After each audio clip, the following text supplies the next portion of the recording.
This is our sort of sister show to what we do on our fireside chats every Tuesday evening. This is a little bit more tongue in cheek. This is a little bit more let's have fun and laugh. This is a little bit more of, hey, man, I want to hear more about this guest and their personality so that I can get to know them. Today's guest has a lot of personality. We'll be joined by Helgi Olafson of Ecopath Endurance and the race Capture the Flags, which we'll talk about throughout the conversation. If you have questions for Helgi, drop them into the comment box wherever you're at and wherever you're watching us from, whether that's Instagram, whether that is Facebook, Twitter, YouTube, or LinkedIn. So let me bring Helgi forward. Hey, Helgi, how are you, man? Hey, Jason, how's it going? It's fantastic. I appreciate you joining me. I know what a busy schedule you have. So again, thanks for joining me. So I want to jump right into this. I want people to get to know Helgi and get to know who you are. So, and you're a chef. So it's breakfast time still here on the West Coast a little bit. So you have your choice. You've got pancakes, waffles, or French toast. Which one are you going with and why? I'm definitely going to go with French toast on that one. I think that, but it has to be a baguette. It can't be another kind of bread because it's got to be a crusty bread so that it soaks in the juices. And when it does that, it becomes nice and soft. If you use like a regular white bread or something like that, I don't think it makes as good of a French toast. It has to be a baguette. Are you adding whipped cream, strawberries, syrup, honey? What are you adding on there? I just go with a little bit of powdered sugar and some maple syrup, but it has to be, again, it's got to be high quality maple syrup. So I have a question for you. You've run multiple 200s, you've run hundreds, you're a race director for trail events and ultras. I asked this question yesterday to our audience. You're about 70% through the way. So you're doing a 200, you're at mile 140.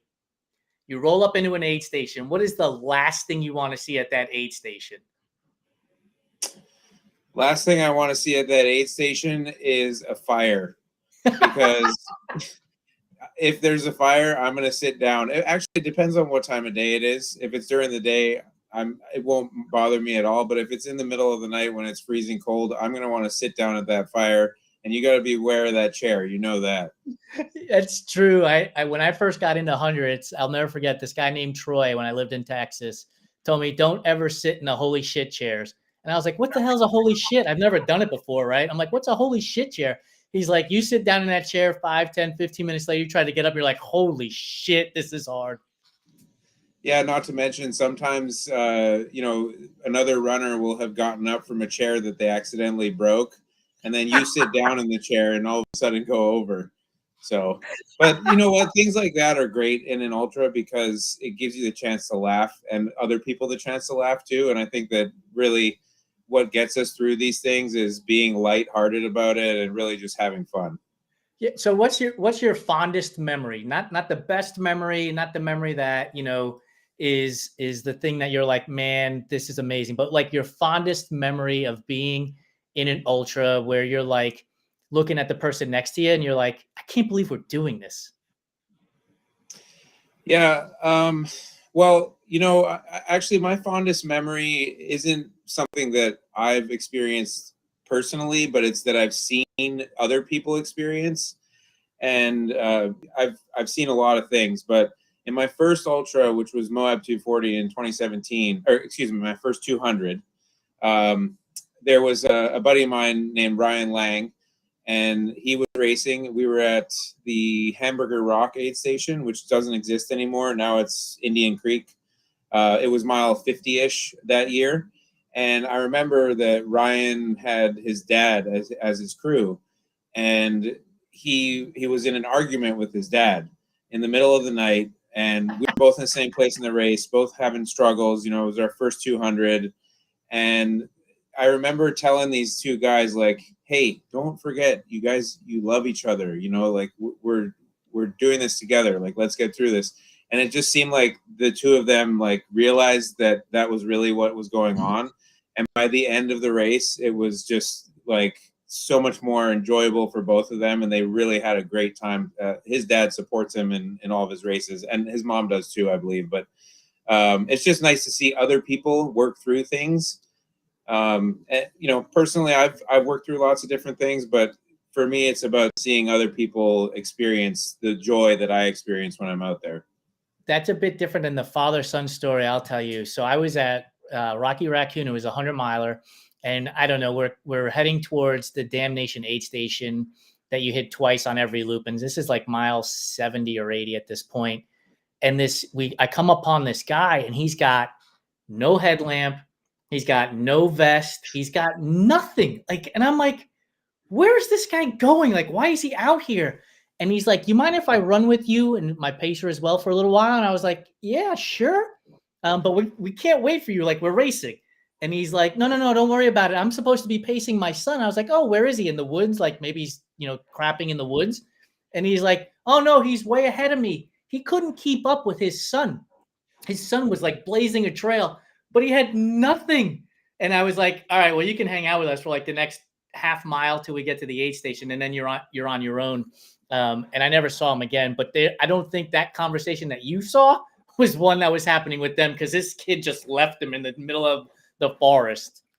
Yeah. I've come across a few folks in my races that I was wondering how they got that far along in the race in the first place, because they had no idea how to navigate. And I remember there was this one person, I won't say a name, but they did the same thing. They had to latch on to us because they had no idea, how to open Gaia or use it or navigate at all in the middle of the night. And so, of course, safety first, and I would welcome someone to get them to safety. So we said, yeah, come join us. And, we got them there. But there's a lot of preparation that goes into these things, so it's definitely, don't leave any stones unturned. Tons of preparation. Do you remember pressing the registration for your first 200-miler? Yeah, I do, actually. I owed my brother some money at the time, and I think I registered and I posted it on Facebook, and I got a phone call like 20-30 minutes later, like, what the hell are you doing, man? You owe me money. And so I'm like, don't worry, I'll figure it out. Luckily, he let me do it. So, because they're expensive. They are expensive. What do you remember from your first 200? Like, what's one thing that stands out from your first 200? Well, that would be Moab 240 again in 2017. I remember hallucinating toward the end of the race. And this was the race was 20 miles ahead. So we went through the city of Moab, mile 220, right at the beginning of the race, because the race started and finished at by kind of near Amasa Back, which is mile 20 now. So anyways, I was coming up over Hidden Valley after going through Moab looking like a zombie, and it was approaching 100 hours. And I remember, actually, excuse me, I'll go back a little bit before that. And I was coming down Porcupine Rim, and the sun was coming up. And for some reason, my watch kept telling me that I was not going to make the finish because it was doing an ETA thing. Okay. But something was wonky in the watch. And so I just kept running faster and faster and faster, thinking that I was not going to make it. And I remember seeing these two folks that were in a space blanket sleeping. And I basically like shook them to get them up. I'm like, you guys, we got to go. We got to go. And they were in their slumber. So they just believed me and started like gathering their stuff, probably left some stuff there even, and started chasing me. And, I kept turning back and seeing if they were with me. And eventually I think they realized that I was completely out of my mind. But I ran all the way to the aid station, which basically is right by where the finish line is now. And I get in there, and the aid station captain tells me that I'm 8 hours ahead of the cutoff. So I took a little breather there, and then I continued, and then that brought in the next hallucination thing, which is my first time experiencing deja vu in one of these things, thinking that I had been in this exact place before in Moab with this big rock and trail and cacti and all this different things that were there, but there's no chance that it had ever happened. So it was just weird for me to experience that, but eventually got to the finish line and wrote that one down. Nice hallucination story for me.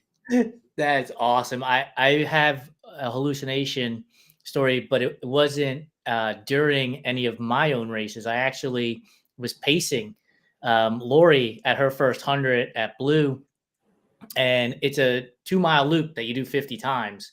And I remember seeing this thing off in the woods, and it looked like a massive inflatable Paul Bunyan. At least that's what my mind said, right? And then when we leave the next morning, it was just a house whose lights were on.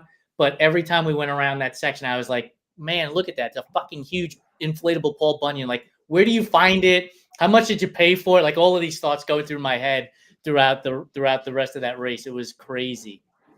Yeah, that reminds me of Bigfoot 200 with all the cut logs resembling faces and things like that. And yet we're like, hey, let's register again. Let's do it one more time. Yep. I just registered for the Arizona 300. We'll talk about that in a second. I want to talk about your race now for a few moments. The Ecopath Endurance Capture the Flags event, which is going to take place in a couple of months. Give the audience some insight into the event, and then I'd like to have you provide them how you came up with this concept. Sure. So Capture the Flags Ultra is something that my girlfriend Samantha and I have been putting together.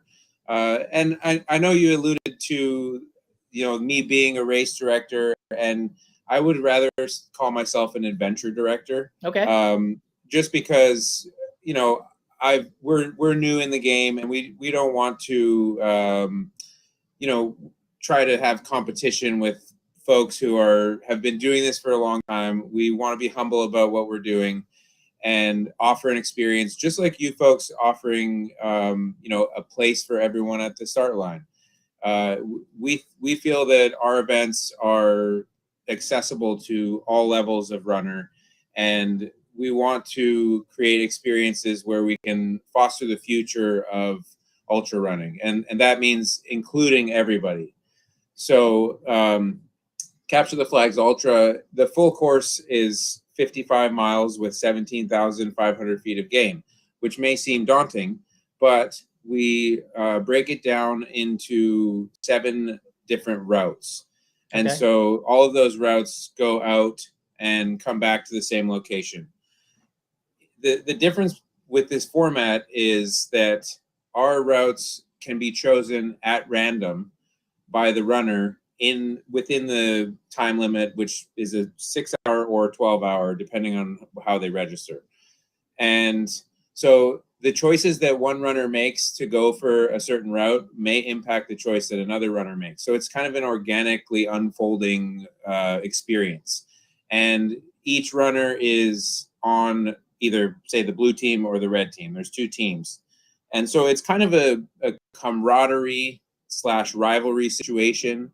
They go and do these routes and collect a flag that is at the end of the route, and then they bring the flag back.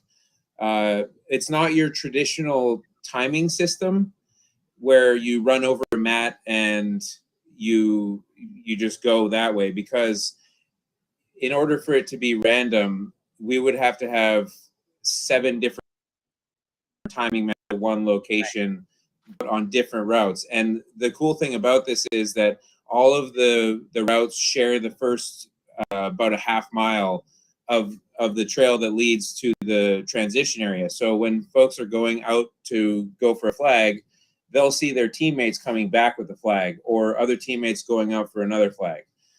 So it's really this group experience.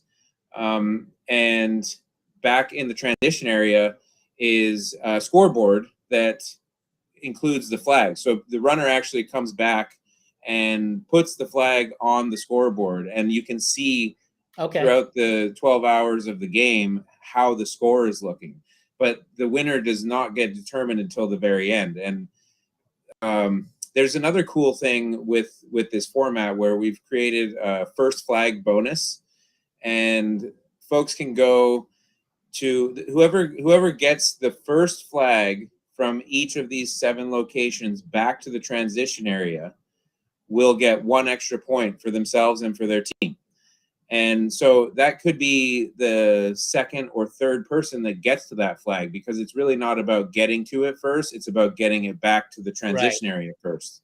So, you know, and those 2 fast people might go for that yellow flag, for instance, which the fast people are probably going to go for the blue flag, which is that's at Storyteller Rock, 14 miles. So they come back. There's 7 miles on the way back that the guy who got the flag in third could beat that person and make up the time. That's cool. And get that extra point.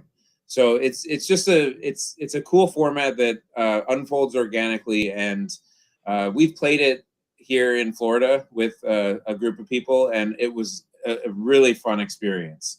So I can't wait to do it on Grandfather Mountain in North Carolina. And you'll have the traditional aid station stuff and everything that a traditional ultra will have. It's just that the format will be more collaborative and camaraderie than individual. Yes, and also, you know, Grandfather Mountain is it's one of the highest mountains on the eastern United States, and it's in the Blue Ridge Mountains. But on the tops, there's some ladders and ropes and things that need to be used. So it is kind of a dangerous situation, but it makes for a fun experience. But just for safety purposes, we have Linville Central Rescue, which is an all-volunteer mountain rescue squad, and they will be up on the mountains ready for emergency situations if anybody needs to be taken out or injured or anything like that. Then because safety is really important for us too. I also put an event on called Mighty Gallatin, and that's a non-commercial event. It's invitation only, smaller scale, but safety is very important. And so tracking is also a part of this. It's not your traditional tracking of like a spot tracker, right? But it's the runners will use their phones and use an app called Web Scorer, and that will update their location throughout the course. And then for the timing purposes, we are using NFC chips, where each runner will clock in and out of each of the routes with the NFC chip in order to time to the exact second of how long it took them to get the flag. Very cool. And then another cool component of this, and you mentioned red and blue teams earlier, is that you're actually going to have a draft. And if you're an NFL fan, the NFL draft is coming up here at the end of this month. If you're a WNBA fan, it's coming up on Monday, I believe. So talk to me about the draft component of Capture the Flags. Well, so when people register, they are asked, one of the questions that they are asked in the registration process is, how do they rate themselves in mountain terrain? And if it's, it's basically just, let's just say 1 through 5, 1 being not so experienced and 5 being very experienced, fast mountain runner. So when they rate themselves, then we take those numbers and we randomly select people based on those numbers so that it's still an evenly seated teams, rather than just picking names randomly. And then your random choices might include all of the fast people, and then the other teams all the slow people. So it's still it's a fair process. And then those folks are then on a team. And I always think about this as being a great experience for 2 people who may not be getting along in a business, as a team building experience. And all of a sudden they're chosen to be on the same team, and they work through getting these flags together. And all of a sudden they work out their differences, and they realize that they're not so different after all, and they can work together. So it's going to be really, really fun to see how it all unfolds. It's awesome. So where can people go to register? And more important, or just as important, I should say, the date. We didn't talk about when it's going to be happening. So let us have that information. Yeah. So this is actually takes on the same day as Western States, which is June 29th. We are 1 hour earlier than Western States does. So if you want to get out there and get out on a mountain instead of watch the Western States dots and live stream, we would be happy to have you come out. We're on Ultra sign up, so you can just look at Capture the Flags Ultra, and it'll pop up if you Google it. Let's see, or go on our Ecopath Endurance Instagram page as well. We're posting on there about it. Yeah, that's how you check it out. But I wanted to also kind of shed light on, you know, how you asked me how I came up with the idea, and I go way back to when I started in triathlon, when it was in 2011, I believe. And, you know, I was very intimidated by the endurance community, and especially triathlon, and I guess I call them shorter distance races. Yeah. And non-trail races, because I felt like everybody was just looking at what everyone else is doing and seeing who has the faster bike or the smoother shave on their legs, or, you know, all these things that now I don't even care about. I mean, I've been riding the same bike for 75,000 miles, and I just would rather ride that because it's all I need. Right. And once I got into trail running, my mentality on getting out and being in Mother Nature changed. My reasons were way different, and it kind of dawned on me that it didn't matter how fast you were, or you know, how hard you trained. Obviously, like, you know, you want to be ready for what you're about to do, but it's more of a problem solving situation, and, you know, figuring out the things that you need to do to get yourself to where you want to be. Yep. And it translates so much into daily life. Just being out there and trying to figure it out, being in the middle of nowhere. And so I wanted to create this experience for people. And of course, I think that humans are very capable, and they can go very, very far. We've been seeing it a lot more in the recent years, and we will continue to see that. But that is maybe intimidating to someone who's kind of getting into it. So I think that, you know, getting into a good community is really an important part of this whole ultra scene, you know, because we want new people to come in. We want this sport to grow. And at least speaking from my point of view, I want to help people get to where they want to be, and use my experience to answer questions, or, like I said, foster the future of what I believe in, which is that humans are so capable. I think the setup that you have for Capture the Flags is perfect for this, right? It's 7 different routes. You're working together as a team. You're also doing it individually. And I just think that allows for people to connect with each other regardless of their ability, because again, it's the same 7 loops that or routes that are going to be on together, connecting with each other, being out in nature, getting away from your phone and from email dings and notifications constantly, right? It's like, it really is one of those things that hits home, and why I also love being out on the trail and ultra scene and seeing people from all walks of life getting involved in these sports. It's amazing to me, and I'm thrilled that you decided to join me on our show to talk about this, because I think it's super important to get the word out about these opportunities, as opposed to, you know, seeing something where somebody's going to run, you know, a 10K in 40 minutes. And that can be intimidating to them, because they're like, I'm not at that level yet. Absolutely. And the other thing about this is that most races, especially 200s, you might see each other at the start line, but that's it. And then, you know, because of our ultra community and how great the people are, even the leaders and the elites, most of them will stick around to watch the other folks finish, which is great. You can't say that for a lot of other sports. 100%. But in this situation, you get to see each other throughout the entire event. And so you're essentially rubbing shoulders with all walks of trail runner. It's not that the elites are the elites and the non-elites are the non-elites. Everybody's working together, and everybody has a part in getting those flags for their team. So for those of you that are just joining us, we'll put all the information into the notes when we post this for the Ecopath Adventures Capture the Flags event. You can go to Ultra Sign Up, Capture the Flags, search there and find the event as well. And we'll make sure we get that out there. So last couple of questions before I let you go, Helgi. I know how busy you are getting this race underway, this event underway. When you're out on the trails, do you prefer to climb or do you prefer to descend? Ooh, that's a tough one. There's so many factors that depends on. It's such a high, but I would say I probably prefer descending, especially after a long climb, just because it's like the work and then the reward.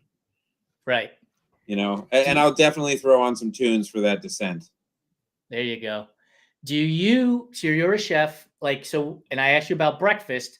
Let's go to the end. You've just finished, 4 or 5 days of racing at a 200, 240 miler.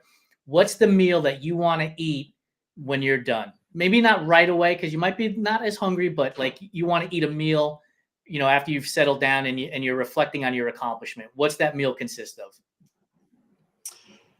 To be honest with you, I really love pizza at the end of my races. I love a nice pizza. At Moab 240, they were only supposed to give us, 2, and they're maybe this big, but I definitely, ask for a couple more because and I you love referred those to it as pizzas. a slice on our post, which I appreciate. Yeah, for sure. A slice is a slice. A pizza is a pizza. That's right. Thank you. We're gonna clip that out and make sure we use that in all of our marketing material going forward, because a slice is a slice. What are you putting on that pizza? What are you putting on? What's your favorite slice gonna have on it? You know what? If I could, I would have a couple different ones, and one of them would be margarita. So tomato and fresh mozz, and then I would say probably a Hawaiian. I do like come on, pineapple. you're on such a roll. I know. Hey man, you know what? I love it. I love ham and pineapple. It's just I actually do one of my hors d'oeuvres that I do every single trip is steak and pineapple. I love pineapple.